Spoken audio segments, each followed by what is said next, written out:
أيها الذين آمنوا اذكروا نعمة الله عليكم إذ جاءتكم جنود فأرسلنا عليهم ريحا وجنودا لم تروها وكان الله بما تعملون بصيرا. إذ جاءوكم من فوقكم ومن أسفل منكم وإذ زاغت الأبصار وبلغت القلوب الحناجر وتظنون بالله الظنونا. هنالك ابتلي المؤمنون وزلزلوا زلزالا شديدا. وإذ يقول المنافقون والذين في قلوبهم مرض ما وعدنا الله ورسوله إلا غرورا. وإذ قالت طائفة منهم يا أهل يثرب لا مقام لكم فارجعوا ويستأذن فريق منهم النبي يقولون إن بيوتنا عورة وما هي بعورة إن يريدون إلا فرارا. ولو دخلت عليهم من أقطارها ثم سئلوا الفتنة لأتوها وما تلبثوا بها إلا يسيرا. ولقد كانوا عاهدوا الله من قبل لا يولون الأدبار وكان عهد الله مسؤولا.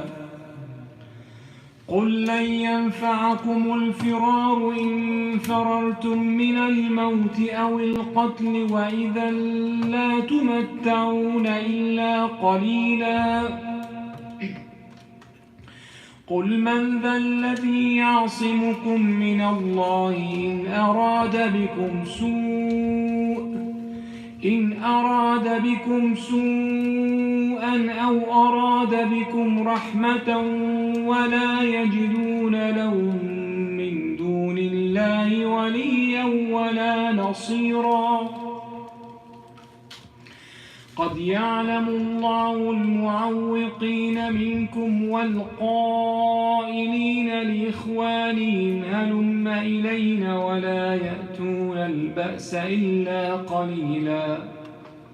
أشحة عليكم فإذا جاء الخوف رأيتهم ينظرون إليك تدور أعينهم كالذي يغشى عليه من الموت فإذا ذهب الخوف سلقوكم بألسنة حداد أشحة على الخير أولئك لم يؤمنوا فأحبط الله أعمالهم وكان ذلك على الله يسيرا. يحسبون الأحزاب لم يذهبوا وإن يأتي الأحزاب يود لو أنهم بادون في الأعراب يسألون عن أنبائكم ولو كانوا فيكم ما قاتلوا إلا قليلا. لقد كان لكم في رسول الله أسوة حسنة لمن كان يرجو الله واليوم الآخر وذكر الله كثيرا.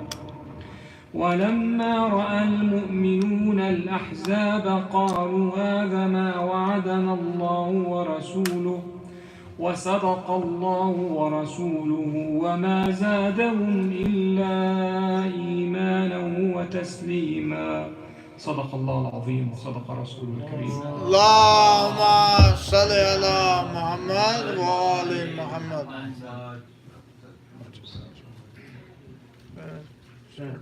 Poetry.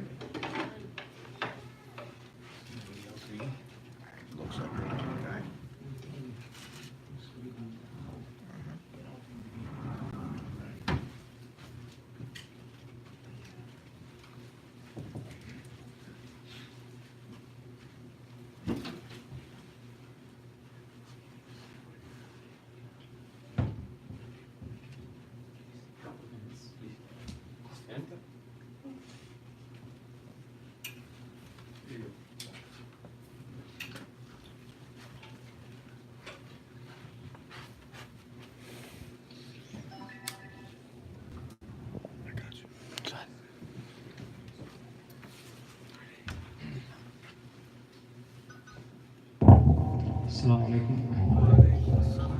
I tried to find short poetry for the sad occasion. So I found very short poetry. MashaAllah. Thank you. I'm sorry I can't translate it, but hopefully the people that understand Arabic, they will appreciate that. Inshallah.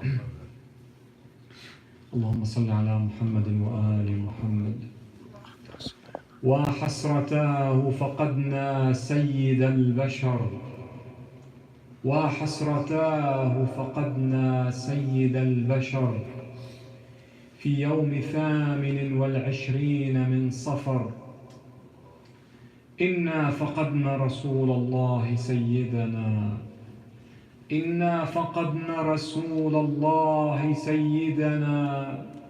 يا قلب ذب أسفا، يا قلب ذب أسفا، يا كبد فانفطري. يا أرض سيخي عليه، يا سماء انطبقي. يا أرض سيخي عليه، يا سماء انطبقي. ويا نجوم لهذا الرزق فانتثري. قضى النبي رسول الله، قضى النبي رسول الله أشفقنا. الزاهد العابد، الزاهد العابد المبعوث من مضر. ومفقدى ضجت الأملاك معولة بالحزن والشمس تبكيه مع القمر. صلى الله على محمد وآل محمد. اللهم صل على محمد وآل محمد وعجل فرجهم.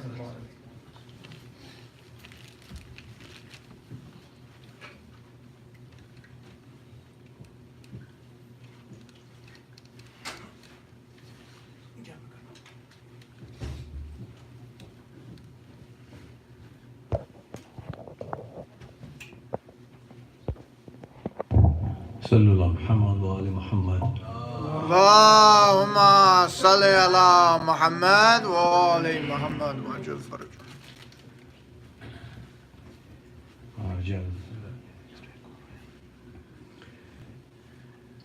جناب زینب کے حوالے سے چند شعر آپ لوگوں کو پیش خدمت. کیا مرتبہ ہے تیرا، پوچھے کوئی خدا سے. کیا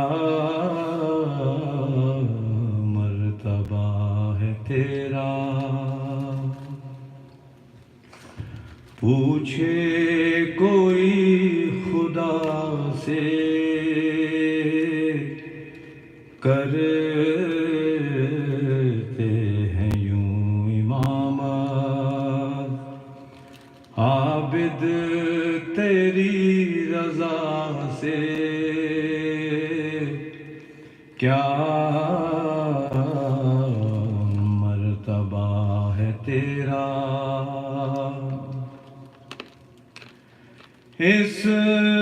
اسلام کربلا سے آگے نہ بڑھ سکے گا. زینب کو گر ہٹا دیں تاریخ کربلا سے. زینب کو گر ہٹا دیں تاریخ کربلا سے. کیا مرتبہ ہے تیرا، دیوار شام کوفہ حیدر کو ڈھونڈتی ہے. خطبے ادا کیے ہیں زینب نے اس ادا سے.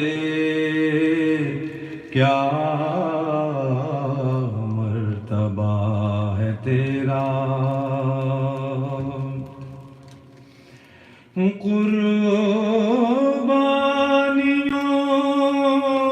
کا جذبہ ایثار و صبر و ہمت صاف یہ ملے ہیں زینب کو فاطمہ سے کیا مرتبہ ہے تیرا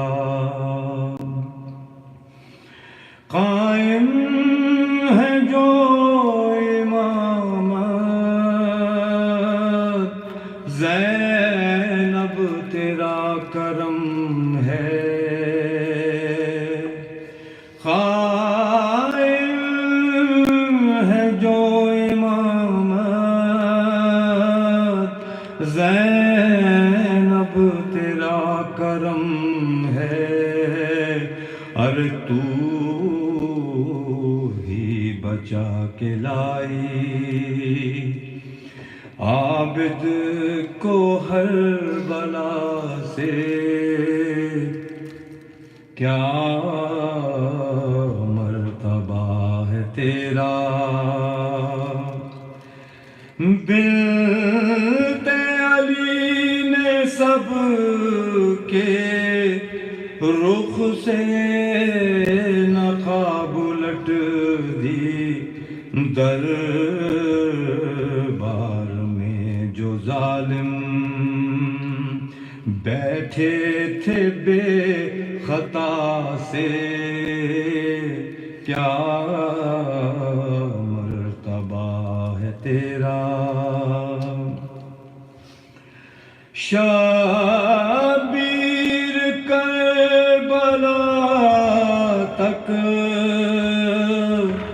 تھے دین کے محافظ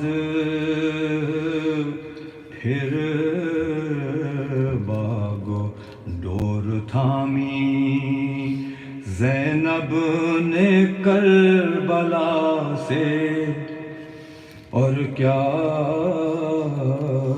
مرتبہ ہے تیرا درود پڑھیے محمد علی محمد اللهم صل على محمد وآل محمد وعجل فرجهم جناب رسول خدا کے حوالے سے مرثیے کی چند بات آپ لوگ پیش کریں فاتحہ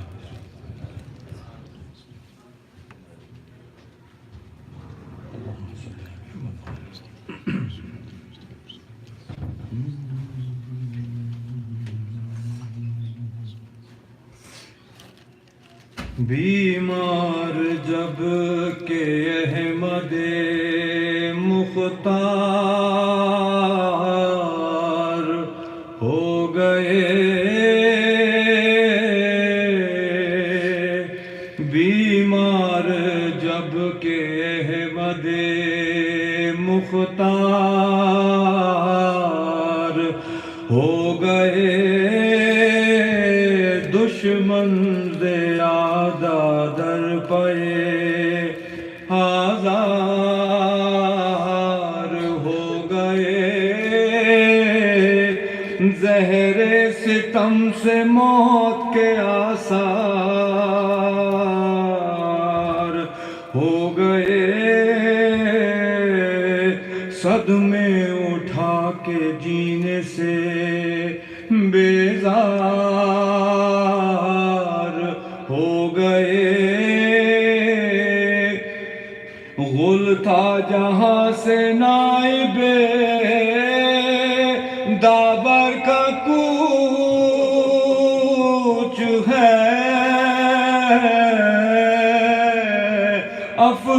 افسوس سوئے خلد پیمبر کا کوچ ہے افسوس سوئے خلد پیمبر کا کوچ ہے شفقت سے فاطمہ کو بلایا رسول نے سمجھا کے اپنے پاس بٹھایا رسول نے جب دامن بطول کو پایا بطول رسول نے بستر کے بدلے اس کو بچھایا رسول نے سر رکھ کے اپنا زانوے دختر پہ سو گئے راوی کا ہے یہ قول کہ بے ہوش ہو گئے راوی کا ہے یہ قول کہ بے ہوش ہو گئے ہوش آیا تو بلایا حسن اور حسین کو لپٹایا اپنے سینے سے ہر نور چین کو نانا کے غم میں کھویا نواسوں نے چین کو رو رو کے یہ سنایا شاہ مشرقین کو افسوس آج داغ جدائی دکھاؤ گے سنتے ہیں ہم یہ سب سے ہمیں چھوڑ جاؤ گے سر پیٹ پیٹ رونے لگی ہائے فاطمہ بولی کہ کس طرح نہ علم کھائے فاطمہ جو حال دل ہے کس سے وہ دہرائے فاطمہ افسوس اپنے باپ سے چھٹ جا فاطمہ اس غم سے آس ٹوٹ گئی دل ملول کی آفات میں مبتلا ہوئی بیٹی رسول کی آفت میں مبتلا ہوئی بیٹی رسول کی محشر بپا کیا جو صغیرو کبیر نے سمجھایا ضبط کر کے جناب امیر نے تدبیر غسل شاہ امم کی وزیر نے نہلایا ان کو عاشق رب قدیر نے گو حال غم سے غیر تھا زوج بطول کا کفنا کے خود جنازہ اٹھایا رسول کا کفنا کے خود جنازہ اٹھایا رسول کا بیمار جب کہ احمد مولا کوئی غم نہ दिया आप लोगों से आगम हुसैन की सल्लल्लाहु अलैहि मोहम्मद व आले मोहम्मद اللهم صل على محمد وآل محمد وأجل فرجهم.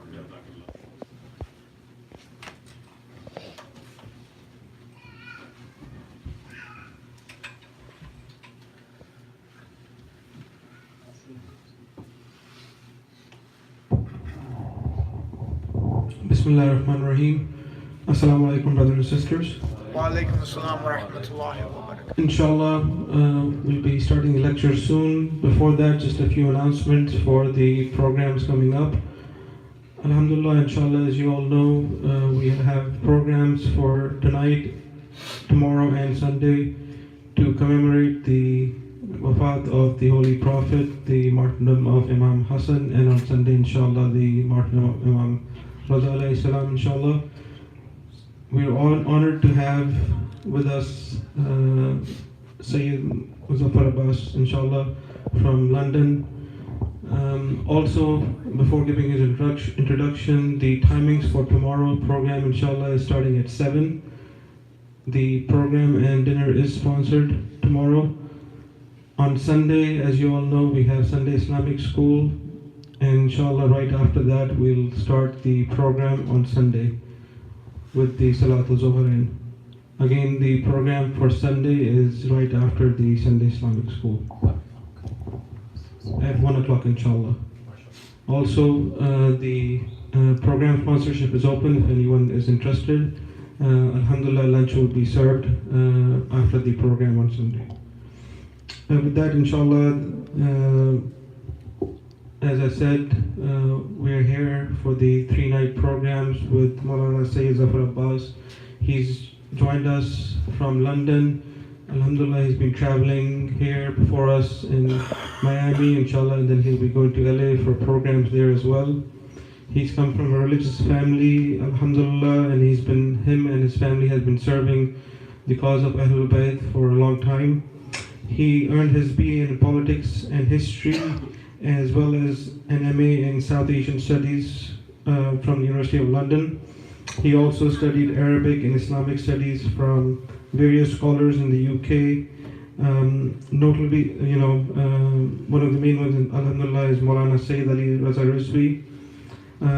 Additionally, Maulana studied his fiqh and Usul al-Fiqh from Islamic Seminary in Najaf. Recently, he's been the resident alim in Hussainiya Birmingham Center, and before that, he was the resident alim for various other centers in UK. He's been traveling worldwide, serving the cause of the Ahlul Bayt and passing on his knowledge to others. Alhamdulillah, we're honored to have him here among us for these 3 nights. With that, inshallah, I would like to invite him to the member with a loud salawat. Allahumma salli ala Muhammad wa ali Muhammad wa ajal farajahum.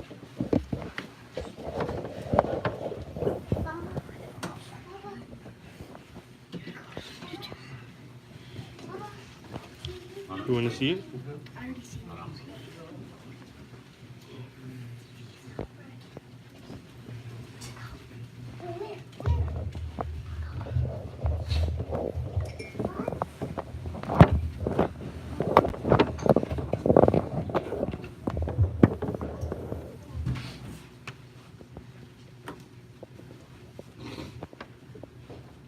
رحم الله من يقرأ الفاتحة.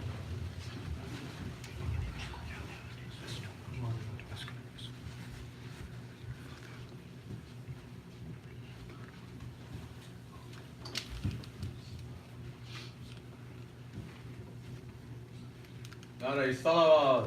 اللهم صل على محمد وآل محمد. أعوذ بالله من الشيطان اللعين الرجيم. بسم الله الرحمن الرحيم.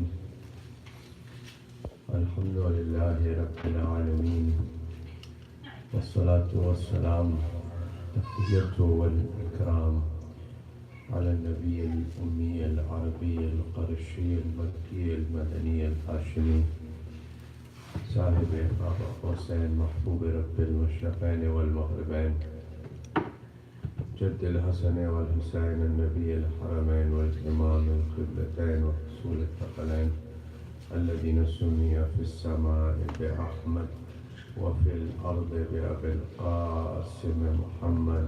اللهم صل على محمد وآل محمد وعلى أهل بيته الطيبين الطاهرين المعصومين المظلومين المنتخبين المنتجبين لا سيما بقية الله في الأرضين روحي وأرواح العالمين على تراب مختمه الفداء واللعنة الدائمة الباقية على أعدائهم ومنكر فضائلهم وغاصب حقوقهم أجمعين.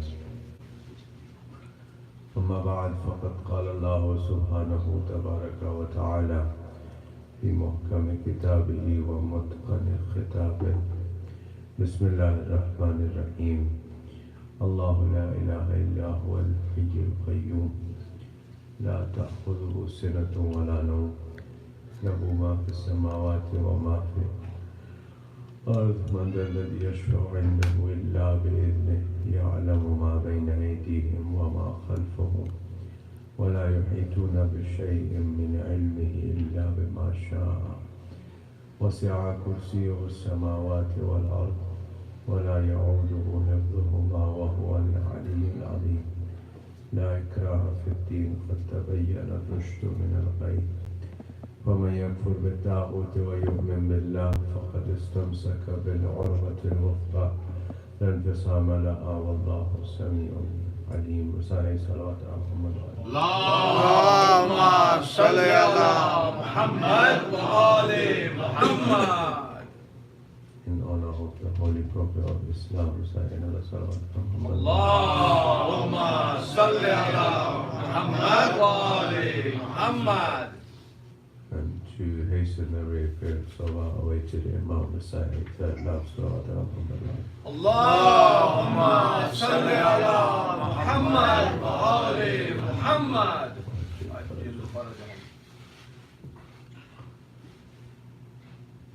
You already heard that I've been continuously traveling, but you didn't need to know that. You can tell from my voice. So you'll have to bear with me. The ayat of Holy Quran which I've mentioned are very well known. Verse 255 and 256 of Surah Al-Baqarah. Verse 255, of course, is very important. It's referred to as Ayatul Kursi. And inshallah ta'ala, Allah subhanahu wa ta'ala gives us tawfiq. We will discuss some of the aspects from these two verses and of course the three personalities that we're remembering this week, inshallah ta'ala. The translation of these verses,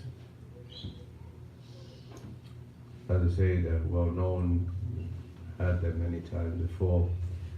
Allah subhanahu wa ta'ala says, Allah, or introducing himself, says that Allah is the one, He is the one who, there's no God, there's no deity other than Him. He is Hayyul Qayyum, that He has no beginning and no end. And sleep and slumber doesn't overtake Him. Whatever is in the heavens and whatever is in the earth, He knows about it. And there will be no intercession on the Day of Judgment except with His permission. In reality, if you reflect this, just this one sentence from the ayat, that there is no intercession except with His permission, tells us that there is intercession, there has to be intercession, and without that intercession there's no chance of anyone being saved. But it has to be with his permission. It is only from that personality or those personalities whom Allah subhanahu wa ta'ala has given the permission. With regards to the Holy Prophet of Islam whom we're remembering this evening, the Holy Prophet of Islam himself as a personality is a personality that is misrepresented sometimes intentionally by people who want to hurt Muslims, those who love the Holy Prophet of Islam, and sometimes by Muslims themselves. So in reality, the Holy Prophet of Islam is oppressed on both of these counts, by those who want to hurt the sentiment of Muslims.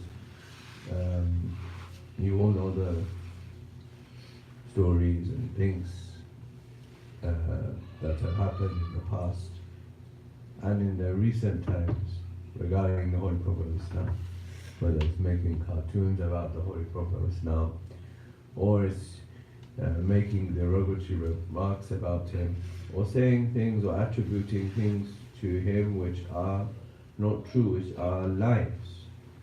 All of these things are to hurt the sentiment of those who love the Holy Prophet of Islam. Of course, it doesn't bring down the status of the Holy Prophet. Allah subhanahu wa ta'ala, with regards to the Holy Prophet of Islam, says, وَرَفَعْنَا لَكَ ذِكْرَكَ, we elevated your remembrance. So Allah subhanahu wa ta'ala has elevated your remembrance. Nobody can bring it down. But to hurt the sentiment of those who love the Holy Prophet of Islam, these kinds of acts are carried on. And then there are notions or beliefs amongst people who nominally or claim that we are Muslims, and they also misrepresent the Holy Prophet of Islam. For example, one notion is that the Holy Prophet of Islam is like that person who comes every day to our house and delivers the mail. That he came, he delivered the message, and now he's gone. And therefore, alayadu billah min dhalik, there is no use for him anymore. Whatever use for him was for delivering the message of Quran, the message of Allah, the wahi, the revelation, and that's it. Now there's no more use for him, alayadu billah. But what is interesting is, well, there's two things. Allahumma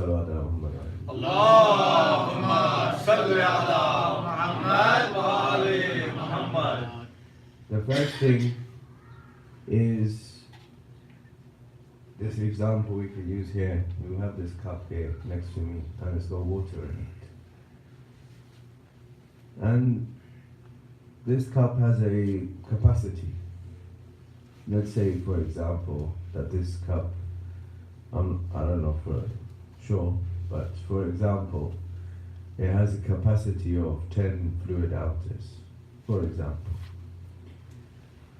So that means that whatever's inside the cup is less than 10 fluid ounces, right? If it's more, what's going to happen? It will spill over, right?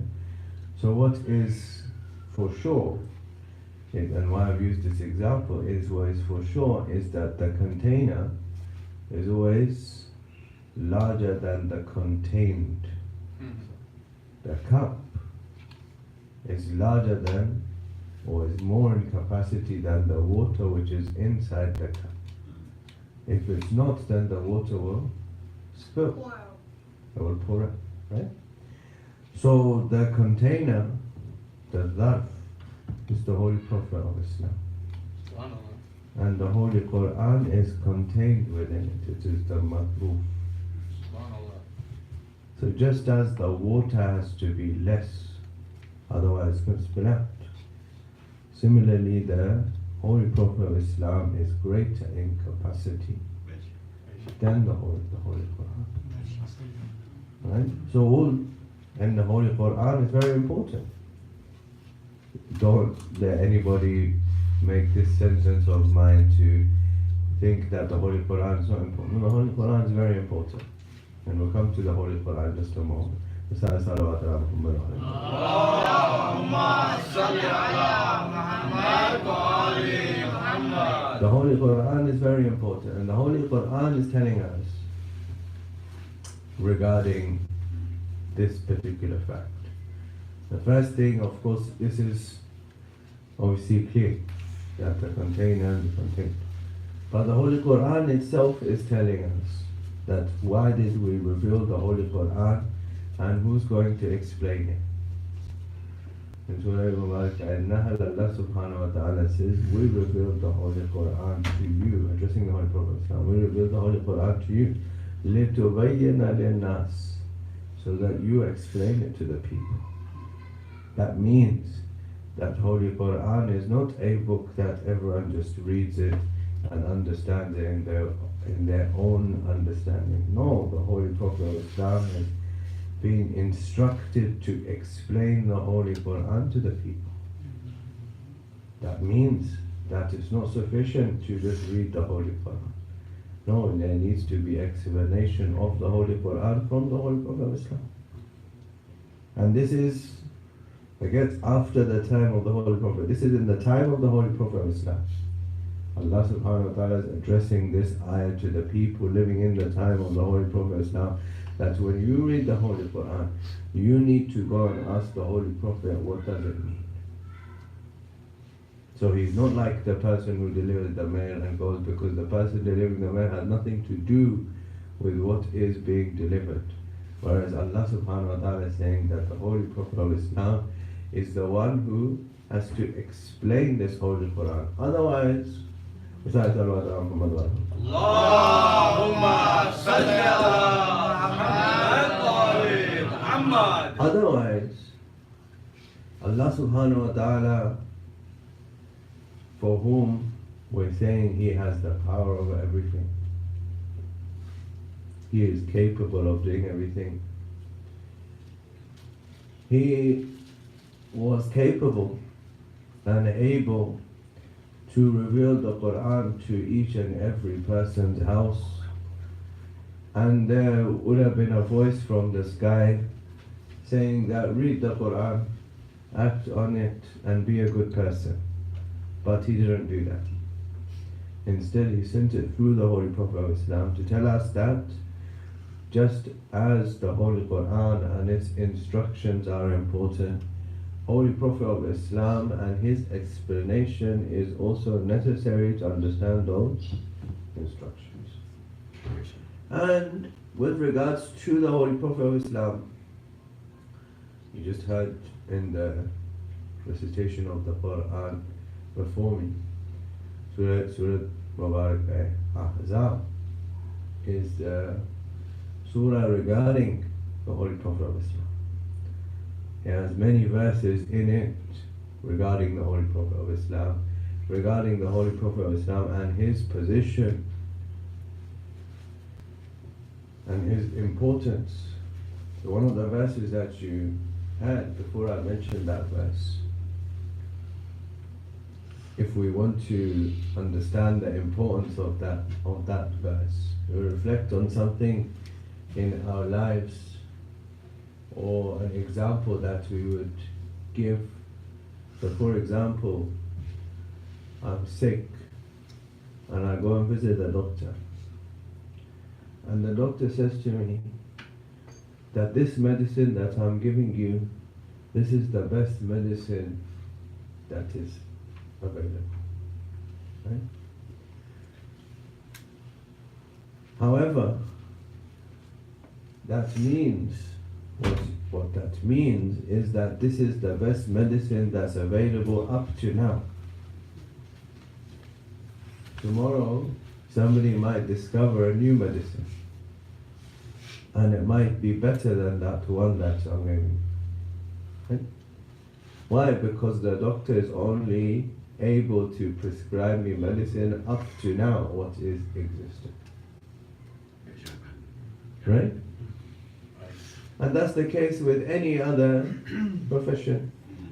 You say to, I need to, we're living in this country, you always have a lawsuit going on. You say, this is the best lawyer. But it means it's the best person up to now. Tomorrow there might be a better one. Right? It's the same thing with every profession, with everything. Tell them this person, this is the best, or this gadget that you got, everybody has a gadget in their hands. This gadget is the best one. But it's only the best one until today. Tomorrow there's a new gadget, the new one is going to be better. Right? But when Allah subhanahu wa ta'ala tells me this is the best thing, then that means that this is the best thing unconditionally. Unquestionably. There is no thing that's going to come tomorrow or the day after tomorrow or the day after that which is going to be better. Allah subhanahu wa ta'ala says, لَقَدْ كَانَ لَكُمْ فِي رَسُولِ اللَّهِ أُسْوَةٌ حَسَنَةٌ. In the Messenger of Allah, you have the best example. That means from the beginning to the end, it's the best example. There is no better example, but not for everyone.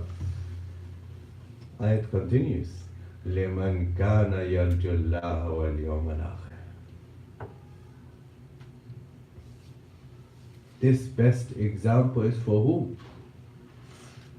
In the Messenger of Allah, you have the best example for the one who desires Allah and the last day. If you believe, then he's the best example. If you believe in Allah subhanahu wa ta'ala, if you believe the day of judgment is going to come, then he is the best example. That means from the beginning to the end, and every moment of his life is uswa hasan. Every moment of his life. That means if he makes peace, is uswa hasana. If he goes to war, is uswa hasana. If he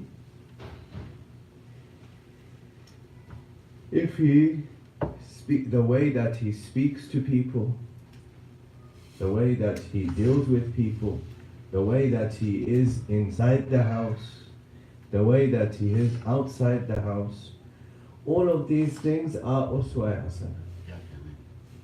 Every aspect of his life. Why? Because some people try to divide his life and say that when it comes to revelation, yes, everything is certain, it's 100%, there's no mistakes. But when it comes to his personal life, then alayadu billah, he is just an ordinary person like you. But Allah subhanahu wa ta'ala is saying he's uswa hasana, not unquestionably, not he's uswa hasana when it comes to revelation. No, he's uswa hasana whether it's in his personal life or when it comes to revelation. Whether it's when he's going to war, making peace, whether it's when he's in his house, when he's in the masjid, when he's in the marketplace, wherever he is. And to the extent that it's uswa hasana when whether he extends the sajda for somebody, or he stops the sermon for somebody, or he asks somebody to leave his gathering. All of these examples are examples of uswa hasana. Allahumma salli ala Muhammad wa ali Muhammad. All these things are examples of uswa hasana. What else Allah subhanahu wa ta'ala is saying about the Holy Prophet? Not just to stop at this juncture. No, there's other examples. And in fact, this ayat, Surah Al-Ahzab, is a Madani surah. As you know, it's revealed in Medina. But Allah subhanahu wa ta'ala in the beginning of Revelation, according to some Mufassirin of Holy Quran, this is the fourth surah of the Holy Quran to be revealed in the order of revelation, which is what? Bismillah ar-Rahman ar-Rahim, Noon wal Qalam wa ma yasturun. Allah subhanahu wa ta'ala says, I swear by the pen and that which is going to be written down. Ma anta bi ni'mati rabbika bi majnun. And you are not, by the grace of your Lord, you are not insane. And then, fourth ayat of this surah, innaka la'ala khuluqin azim. About this ayat, somebody asked Imam Amirul Mu'mineen. Allahumma salli ala Muhammad wa ali Muhammad. They said to him that, Ya Ali, tell us about the akhlaq of the Holy Prophet. Tell us about the akhlaq of the behavior of the Holy Prophet. So Imam alayhi salam said to him, tell me about the universe. Imam said to him, tell me about the universe. He said, Ya Ali, there's so many aspects to the universe. What can I tell you about the universe?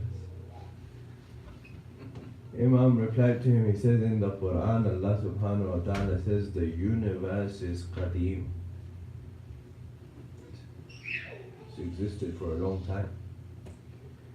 And for that you're saying to me that it has so many aspects you can't tell me about. And for the akhlaq of the Holy Prophet, Allah subhanahu wa ta'ala says, innaka la'ala khuluqin azim. When you can't tell me about Qadim, what shall I tell you about Qadim? Subhanallah, subhanallah, subhanallah. Imam Amirul Mu'mineen said, what shall I tell you about Qadim? This is Imam Amirul Mu'mineen salam saying that what can I tell you about the akhlaq of the Holy Prophet of Islam?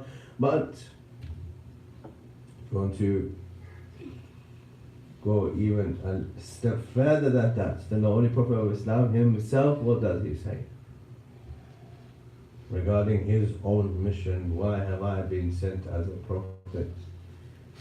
So he says, إِنَّمَا بُعِثْتُ لِأُتَمِّمَ مَكَارِمَ الْأَخْلَاقِ. Innama in Arabic is Adatul Hasr. Translation of Innama will be the only reason. So, translation of this hadith, it will be that's the only reason that I've been sent to the people. The only reason that I've been made a prophet is what? لِأُتَمِّمَ مَكَارِمَ الْأَخْلَاقِ. To perfect people's akhlaq. But what does makarim al-akhlaq? What is this makarim al-akhlaq? What does it mean? Allahumma salli ala Muhammad wa ali Muhammad. When we speak or we say about akhlaq, we mean or we translate akhlaq to be ethics or morals or being good to people. But what is makarim al-akhlaq? This is important, so we know. And the Holy Prophet of Islam is saying that this is the only reason. In other words, everything that I'm doing or saying or preaching to you, its purpose is this. So we have to know, we have to understand what is the meaning behind makarim al-akhlaq. So akhlaq, if we translate it as ethics or behavior or morals or being good to people, all of these translations. But makarim al-akhlaq is something greater than that. It's not just how I behave with people. What is makarim al-akhlaq? If I'm good to someone who's good to me, that is the basic level of decency. That's not akhlaq. If I'm good to someone who's good to me, that's the basic level of decency. There's no worse person that is evil to the one who's good to him. If somebody is evil to the person who's good to him, everybody will say, irrespective of their beliefs, irrespective of their morals, they'll say, this person, there's nothing decent about it. This is the basic level of decency, that I'm good to somebody who's good to me. Makarim al-akhlaq is not being good to people who are good to me. Makarim al-akhlaq is being good to people who are evil to me. Makarim al-akhlaq is being good to a person who's being evil to me, who's not being good to me. That is makarim al-akhlaq. You all know the story behind it hundreds of times before. Rasulullah, when he's got the woman throwing rubbish at him. But he's still good to her. She's throwing rubbish at him, but he's still good to her. We might ask, for example, Ya Rasulullah, why didn't you change your path? You knew every day she's throwing rubbish at you. So you should have gone a different way. So we don't believe in that person as the Prophet who changes his path. Recite salawat Allahumma salli ala Muhammad wa ali Muhammad. Who isn't steadfast on his path, we can't believe in him as the Prophet. But also, Rasulullah might say that if I change my path, then how would she have become a Muslim? If I hadn't displayed makarim al-akhlaq to her, how would she have accepted religion of Islam? So how did people accept Islam? You know why? Because every time nowadays, like I said, everyone is invoked to speak about the Holy Prophet of Islam or to speak about Islam, whether you know anything about Islam or not. And that is now accepted. Everyone will say, you go on here on the media, you read in the papers, read online, well, Islam, if it hadn't been for all these wars and battles and fighting, then Islam would never have spread to the people. But Rasulullah spread Islam through his akhlaq, through his character, through being good to people who were evil to him. And that is makarim al-akhlaq. That is the highest level of akhlaq. Allahumma salli ala Muhammad wa ali Muhammad. But also this point regarding the Holy Prophet of Islam being the best example, being the one free of any kind of mistake and error and sin, is a necessity from Allah subhanahu wa ta'ala. This is not something that, for example, some people after the Holy Prophet of Islam decided that if we want to speak about the Holy Prophet of Islam, so we say that he is ma'soom. No, this is necessity from Allah subhanahu wa ta'ala, and Allah subhanahu wa ta'ala confirms this fact that the Holy Prophet of Islam, everything in his life, not just revelation, everything in his life is the best example. And there's many evidence that we could give regarding that, but this ayat that you got written on the wall is sufficient to mention. Allah subhanahu wa ta'ala says in this ayat, قُلْ إِنَّ الصَّلَاةِ وَنُسُكِي وَمَحْيَايَ وَمَمَاتِي لِلَّهِ رَبِّ الْعَالَمِينَ. You know, in the Holy Quran, 332 instances where the word Qul has been mentioned. And this is to emphasize. Otherwise, the whole Quran is Allah speaking to the Prophet. Okay? But to emphasize at certain points in the Quran, Allah subhanahu wa ta'ala wants to emphasize that this is me speaking to the Prophet and telling him to say it. Some of the Mufassirin mentioned that there are verses where the Holy Prophet of Islam would communicate with Allah subhanahu wa ta'ala and say that if I say this, people won't believe me or they won't listen to me. So Allah subhanahu wa ta'ala would reveal the verse saying, Qul, say that it's not you speaking, it's me, and you are speaking on my behalf. Speaking on my behalf and saying what? Inna salati, my prayer. Wa nusuki, sacrifice. Wa hayati, life. And mamati, death. Everything is for Allah subhanahu wa ta'ala. These four things are very important, inshallah, and then we'll come to a conclusion. These four things are very important. They are the khulasa, summary of what our life is supposed to be. Salat denotes my acts of worship that are for Allah subhanahu wa ta'ala. Not just salat, every act of worship which is for Allah subhanahu wa ta'ala. And nusuki is sacrifice, so this denotes acts of worship which are benefiting other people. Somebody asked the Holy Prophet of Islam, Ya Rasulullah, tell us Islam in one sentence. Imagine. He says, tell me Islam in one sentence.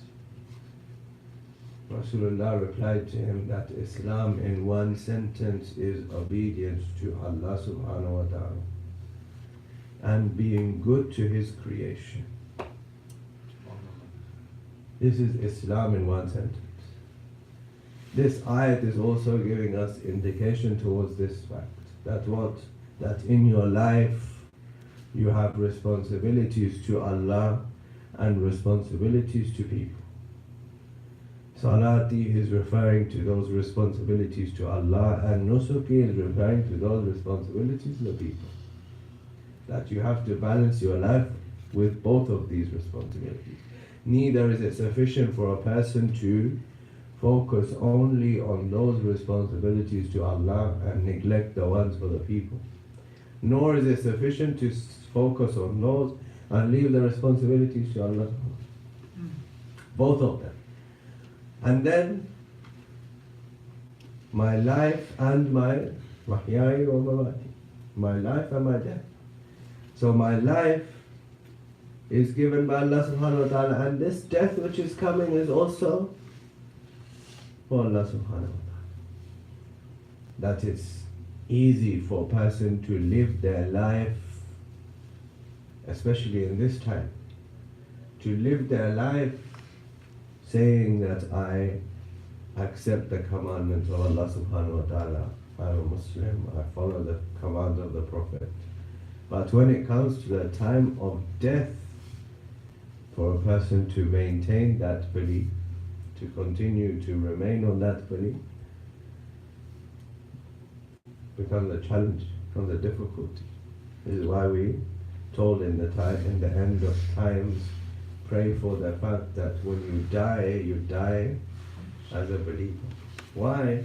Rasulullah says that there will come a time where there will be people who are believers in the daytime, and when it comes to night time, he will become a disbeliever. Or he will go to sleep as a believer and he would wake up in the morning as a disbeliever. Imagine. That's how fast the Iman would disappear. That when people would die at that time, narration goes on, it says when people would die at that time, when a believer would die, the angels would say to one another, look, it's a believer who's coming. In other words, so rare would be the believers that even the angels would be astonished when the believer would come. So, that means that in that particular time, life and death, this is why death has also been mentioned, that make sure that at the time of death also, a person makes sure that their Iman is safe. How do you make sure Iman is safe? Recite salawat. Allahumma salli ala Muhammad wa ali Muhammad. It's to make sure that a person knows their beliefs and their practices. Both of these things. Inshallah, we'll mention some of those things tomorrow and day after, if Allah subhanahu wa ta'ala gives us tawfiq. Time for today is up. That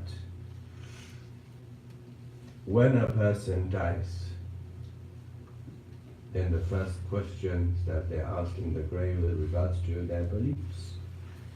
But those answers that I'm going to give are not going to be answers in the way that I give answers in dunya.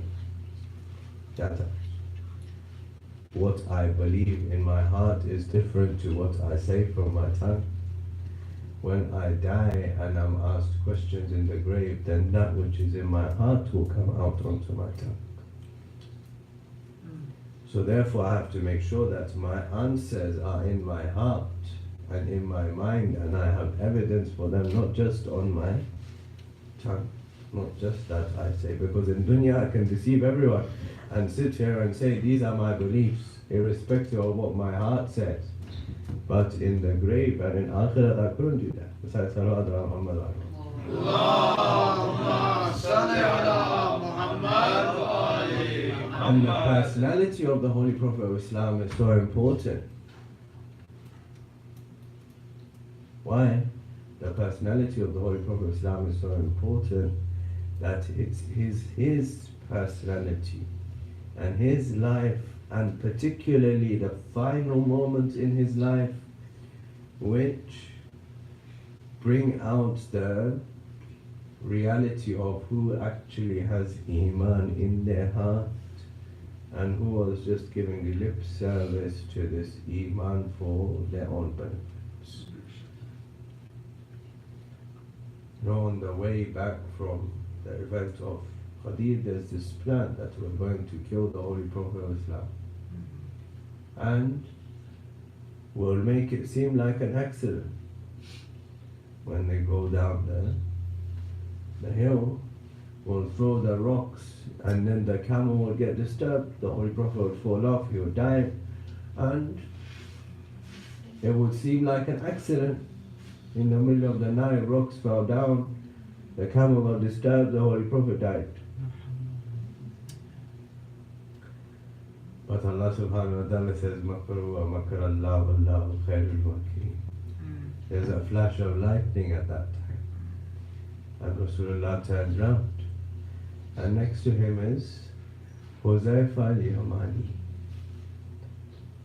So Rasulullah says to Huzaifa, did you see who was there? And Huzaifa says, yes.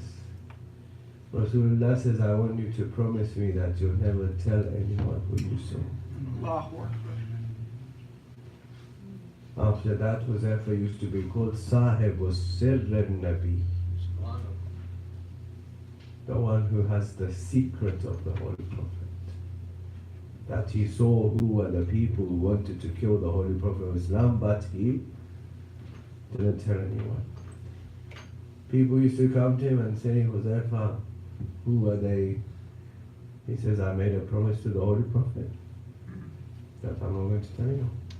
But people used to observe that in Medina, when there was a funeral, did Huzaifa attend the funeral or not? Till the time where 11 of those people had died. And the 12th person used to come to the Huzaifa and say, Huzaifa, was I one of them? And Huzaifa used to give him the same reply. Until one day he says, Huzaifa, whether you tell me or you don't, I know that I was one of them. But Wa'ad mentions that person's name as well. I haven't mentioned his name. He says, I know that I was, he admits himself, I know I was one of the people who were to attempt to kill the Holy Prophet of Islam. Kill the Holy Prophet of Islam. Imagine. Now, it's the last moment of the Holy Prophet of Islam's life, and there's something very important that happens. In the past, there's been expeditions, there's been battles. The Holy Prophet of Islam has not forced anyone to go on that. And now there's an expedition, and he's made Osama ibn Zayd the leader of that expedition. Osama ibn Zayd is 19 years old.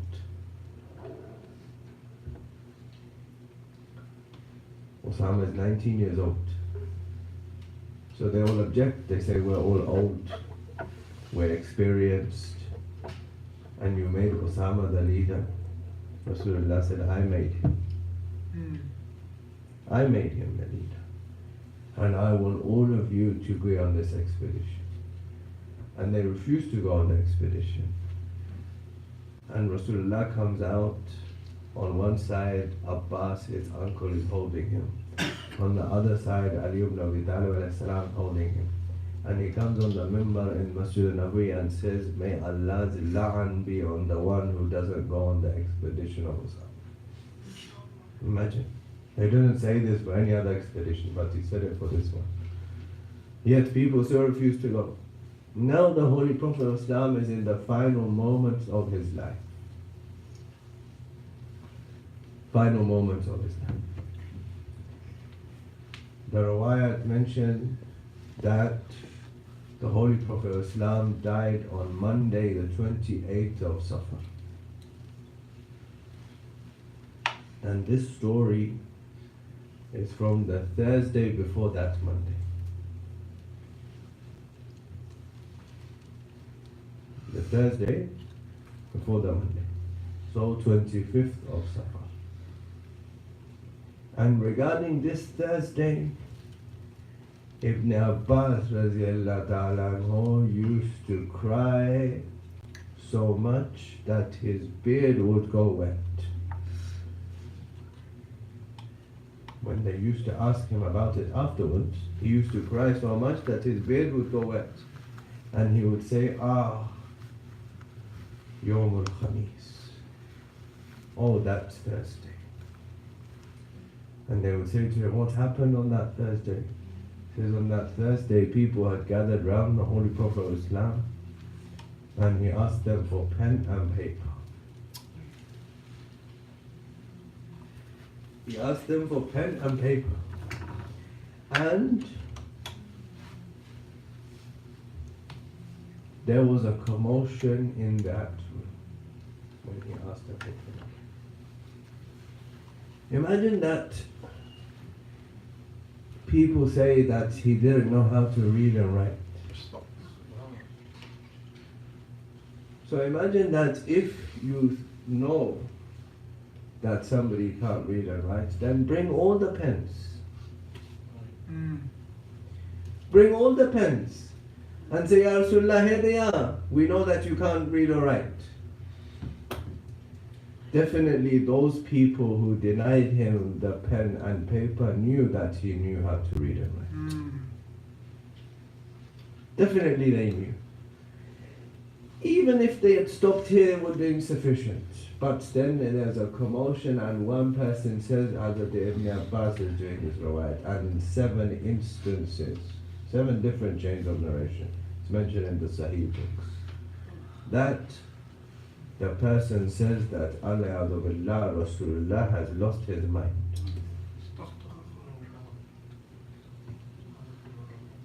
You know, sometimes we got hung up, who was this person? I don't think it's important who this person was. I think what is important is that there was a person in the time of the Prophet who had the audacity to say this. There was somebody in the time of the Prophet who had the audacity to say this in the presence of the Holy Prophet. Imagine. Then there's a narration, probably on the same day, maybe the day after, that Rasulullah, his illness has increased. And he's in a state where he becomes unconscious, then he regains consciousness. And so somebody comes into the room with a bowl of something and says, this is medicine. Rasulullah says that I'm not going to have it. When he becomes unconscious again, he is force-fed this medicine. When he regains consciousness, he notices that his mouth is wet, he's been force-fed the medicine, and he asks, he said that I had prevented and forbidden for me to have this, then why was I force-fed this medicine? That day, Rasulullah says to everyone present in that gathering that you all have to have it. In Al-Tabari it's mentioned that al-Mu'mineen Salama was fasting that day, and Rasulullah made her break the fast. then in one other narrative it states that when it came to somebody, and the narrative mentions that person's name, but I don't mention her name, that she dropped the container that was holding the medicine, and it broke. Whatever it was, she definitely knew what's in it, and she did not want to have it. Later on, our sixth holy Imam was asked that what happened with Rasulullah, did he die a natural death or was he killed? So he says, didn't you read the Quran, وَمَا مُحَمَّدٌ إِلَّا رَسُولٌ أَفَإِن مَاتَ أَوْ قُتِلَ? He says, definitely the Messenger of Allah was poisoned. Allahu Akbar. Definitely the Messenger of Allah was poisoned. But this is not just the beginning of the tragedy. The real tragedy is what? The real tragedy is that the Monday, the 28th of Safar, the Holy Prophet of Islam passes away. How does he pass away? This illness overcomes him and he passes away. There's a knock on the door. Fatima says, who is it? He says, I want to meet Rasulullah. She says, my father isn't in a position to meet anyone. There's a knock again. He repeats his request. She says, I'm telling you, my father is not in a position to meet anyone. Third time there's a knock, and Fatima repeats that my father is not in a position to meet anyone. And there's a tear that drops on the cheek of Rasulullah. So he regains consciousness. He says, Fatima, I'm still alive. She says, Baba, there's a person at the door and he's insistent on meeting you. Rasulullah smiles and says, Fatima, let him come in because he's the one who goes wherever he wants without anybody's permission. He's the angel of death. But it's in reverence of your house and reverence of your door that he stopped to ask for permission. Imagine. Angel of death comes and asks for permission, and that same door, people could come and cause a commotion at that place. Just a commotion. How can it be that people who saw that this is the house of revelation, they caused commotion at that place? They caused commotion, and it was, even if it was just commotion, even that was sufficient to condemn those people. But they didn't just stop at causing commotion. They said that if you don't bring Ali out, we'll burn the house down. And even the threat of burning the house down was sufficient. She says, Fatima says, this is the house of revelation. This is the house where my children, Hassan and Hussein, are. And they reply, we're in, even if that's the case, we'll still burn it down. And they gather the wood. They set the fire, the door burns down. Fatima, protecting her hijab, comes between the wall and the door, and as a result of that, her rib is broken. Allahu Akbar. This is the Masahib of the Holy Prophet of Islam. Imagine. In any country, in any religion, in any culture, if a notable personality dies, a king dies, a president dies, a prime minister dies, there's an official mourning period. The flag is flown at half-mast. And there's mourning. The greatest human being to have ever lived has died, and there was no mourning. Not even for an hour was there mourning that the greatest human being to have ever lived has died. If your non-Muslim relative, non-Muslim neighbor's relative dies, you go to their house and offer condolences. This is the requirement of humanity. This is the requirement of decency, that this person's my neighbor, their relative died, their father died, their mother died, their brother died. I went there to offer condolences. The greatest human being to have ever lived has died, and nobody came to his family to offer condolences. Nobody came to his family. Nobody came. He left behind one daughter, and nobody came to our house to say we're offering condolences. They came to burn the house down. They came to complain to Ali, tell Fatima either to cry in the day or cry at night.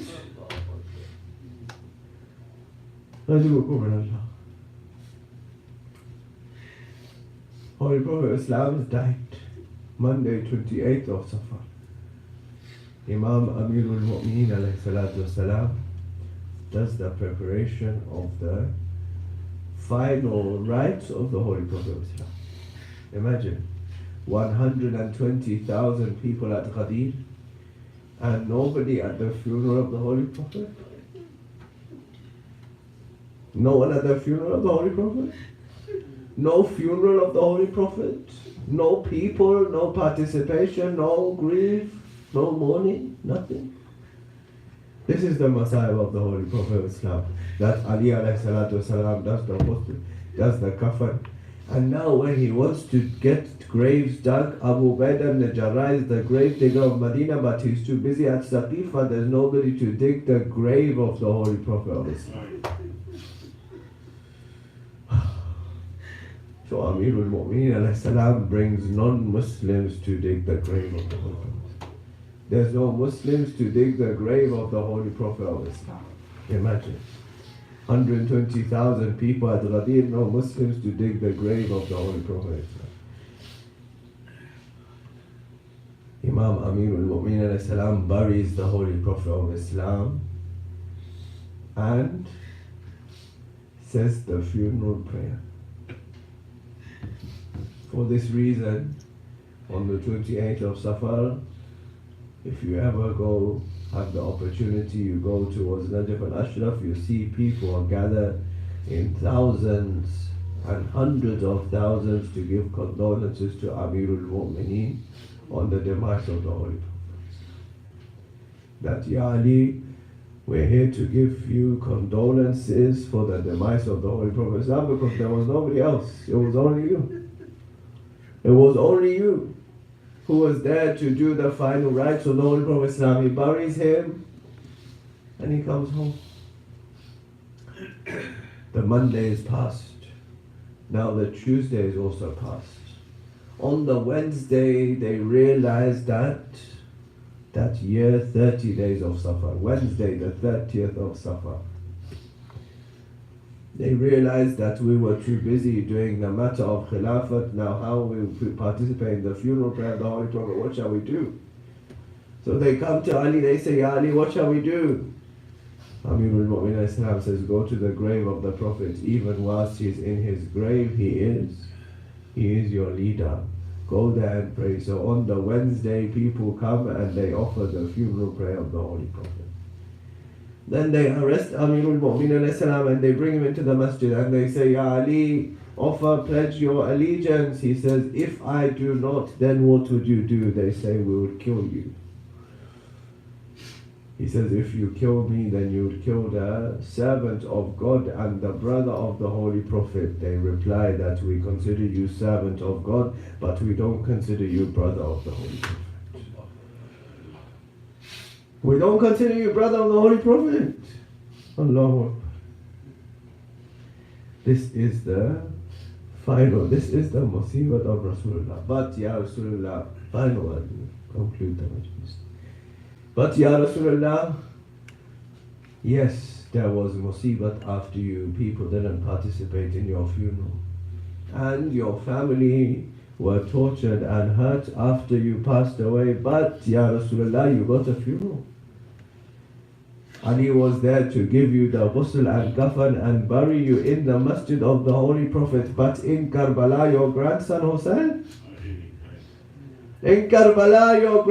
Hussein, He's lying on the burning sands of Karbala. It's mentioned that on the day of Ashura, the temperature in Karbala was 120 degrees Fahrenheit. 120 degrees Fahrenheit. On that burning sand lay Hussein alayhi salatu wassalam from the time of Asr all the way to Maghrib, when Umar ibn Sa'd gave the order to 30 horsemen that I want you to trample the body of Hussein alayhi salatu wassalam. Yes, Fatima, you was oppressed that your rib was broken because the door crushed you between the door and the wall, but Hussein alayhi salam, not a single bone in his body remained when 30 horsemen trampled their hooves of their horses over his body. And for 3 days he's lying on that burning sand until the 13th morning of 13th of Muharram, when Imam Sajjad alayhi salam comes to Karbala. And Bani Asad are standing there looking at the bodies with no head, saying, how do we recognize the bodies? How do we recognize the bodies? They have no heads. Imam Sajjad alayhi salam comes and he tells them, I'm going to tell you which body belongs to which one. And when they buried all the bodies, he says, now step back. And then he gathers the pieces of the body of his father Hussein alayhi salam. And he says, my father Hussein alayhi salam was trampled into pieces, so step back, and so that I collect those pieces and put them all in place, then places the baby on his chest and closes the grave.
Abbas तेरा हक है ज़माना तुझे रोए,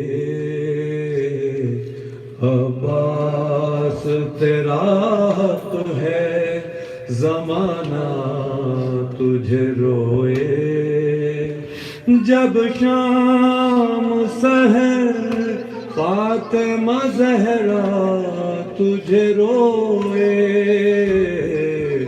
अब्बास तेरा हक है ज़माना तुझे रोए, अब्बास तेरा हक है ज़माना तुझे रोए, दायरा बना ले, अब्बास तेरा हक है ज़माना तुझे रोए, दुर्राली ये पहरे पे सितमगार खड़ा है, दुर्राली ये पहरे पे सितमगार खड़ा है, कैसे तेरे लाशे पे सकीना तुझे रोए, कैसे तेरे लाशे पे सकीना तुझे रोए,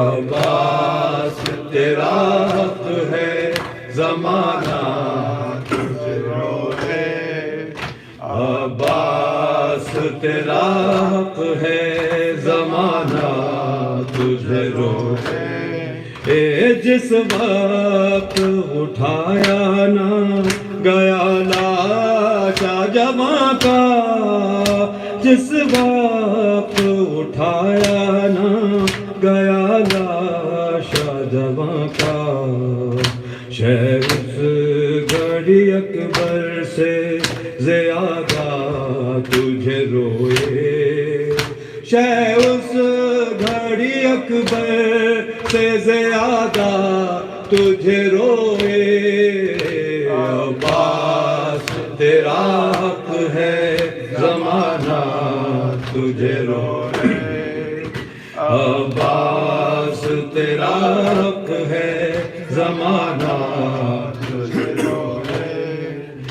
زینب نے کہا شام غریباں میں ہے غازی، زینب نے کہا شام غریباں میں ہے غازی، بے پردہ مجھے دیکھ کے بابا تجھے روئے، بے پردہ مجھے دیکھ کے بابا تجھے روئے، عباس تیرا حق ہے زمانہ تجھے روئے، عباس تیرا حق ہے زمانہ تجھے روئے۔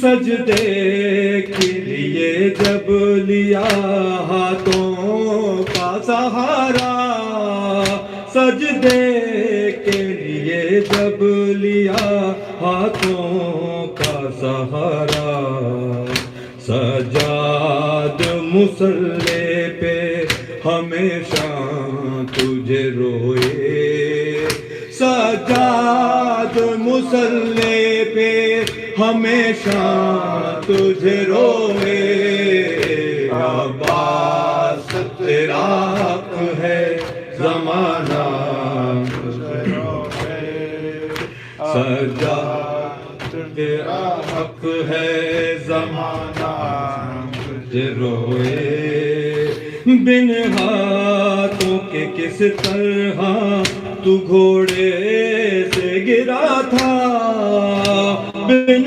ہاتھ کے کس طرح تو گھوڑے سے گرا تھا، یہ سن کے بہت اہل مدینہ تجھے روئے، یہ سن کے بہت اہل مدینہ تجھے روئے، عباس تیرا حق ہے زمانہ تجھے روئے، عباس تیرا حق ہے زمانہ تجھے روئے، مشکیزہ کہیں جسم کہیں ہاتھ کہیں ہے، مشکیزہ کہیں جسم کہیں ہاتھ کہیں ہے، جا جا کے کہاں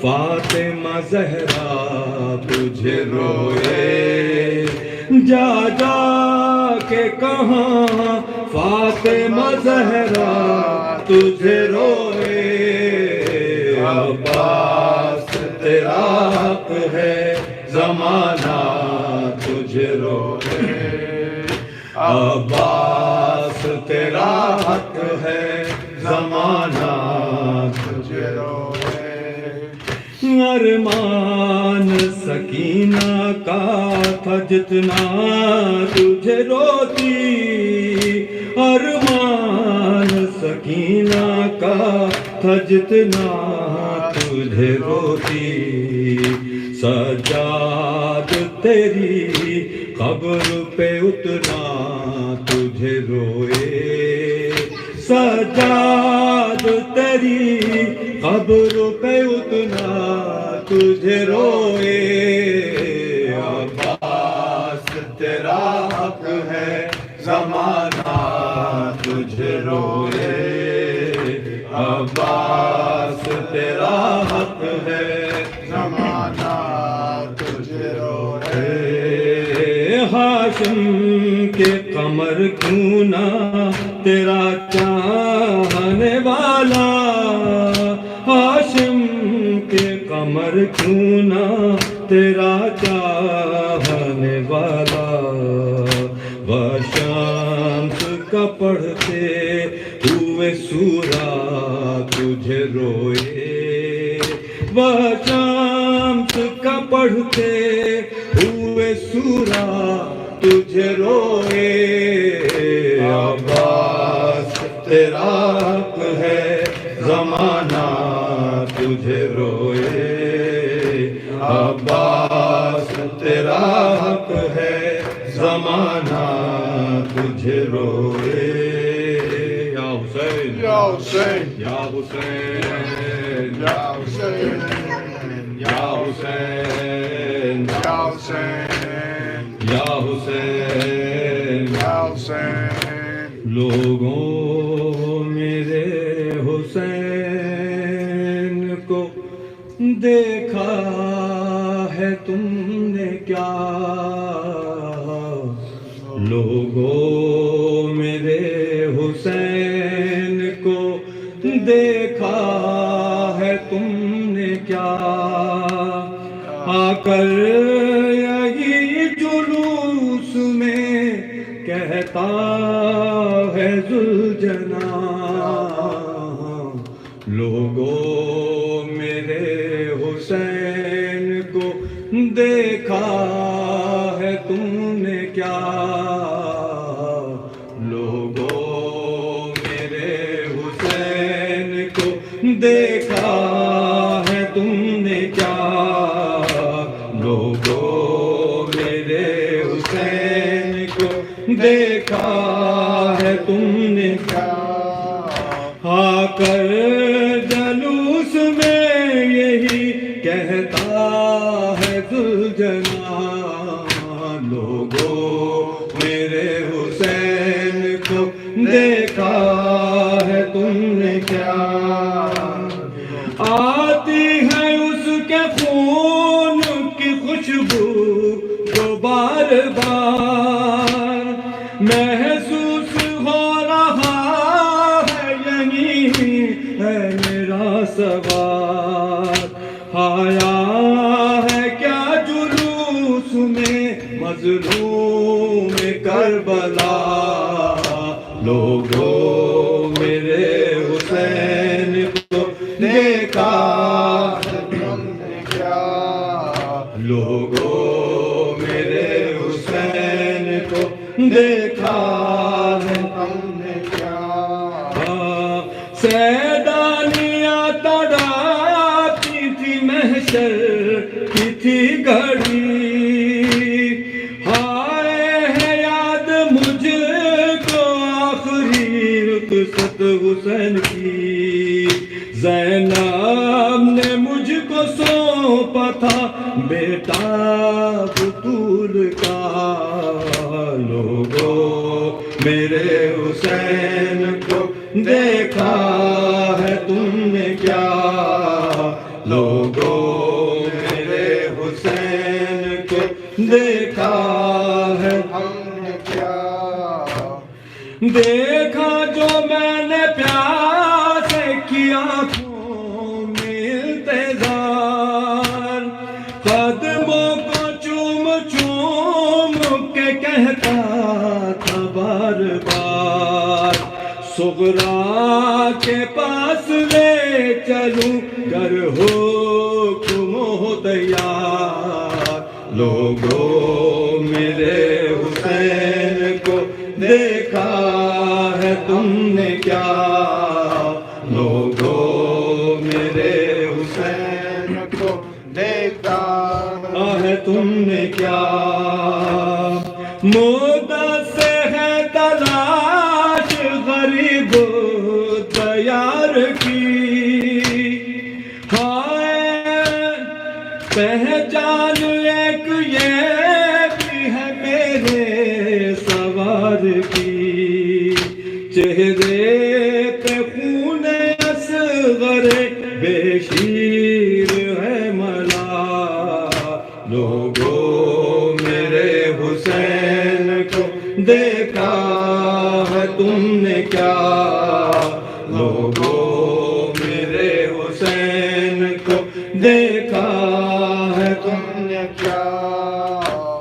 जख्मों से बेवतन के बहा खून इस कदर हाय मेरी जबी पे बाग पे जी पर रकाब पर मजलूम करबला का लहू है लगा हुआ